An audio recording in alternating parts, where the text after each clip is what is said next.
sa ating TNRs, pero tumatakbo sila rito doon sa may bandang likuran. Ang bilis ng ating regroup ng mga youngs tuna natin dito. Nako, tinalikuran yung mga miyembro nito nga pong ating mga bengbang. Dinog style sila mga kaibigan, tinira pa talikod, pero ito nga po pagdating ng ating mga newborn, hindi pa sila matatahimik dahil dito ay makikipagsalpukan na naman sila mga kaibigan. A good shot coming in from this guild of newborn,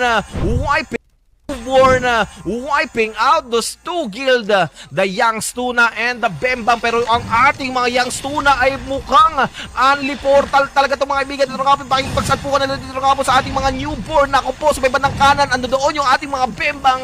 Sa may TNRs natin mga kaibigan, hindi pa rin natatapos dito yung ating laban na kaibigan. Ito sino ang gagawin ng ating mga newborn dito nga po sa may TNRs natin, naabutan yung mga Bembang together with the Youngs Tuna doon sa may bandang likuran. Yung mga SG Unite ay papaling lang muna doon nga po sa may roadside natin. Nako, magbibigay yata sila ng magandang position at inaantay lang nila yung pagkakataon na pumasok. Ito nga po yung 1 up, 2 up, Starfall DOD with a good squall doon mga kaibigan. Pero Thea with a quadra kill coming from the DOD mga kaibigan. Natin. Ito nga po yung ating mga Youngs Tuna newborn, nandito na rin naman mga kaibigan. Pero yung ating mga Bembang nakisali na rin. Nako po doon sa may bandang kanan natin, kaliwa natin, lumabas yung mga miyembro ng ating mga SG Unite. Gumuguhit mix with a quadra kill. Ito nga po yung pagdating ng ating mga Bembang, makakasalubong yung tatlong guild doon, lilinisin, wawalisin nila at iwa-wipe out ng mga Bembang.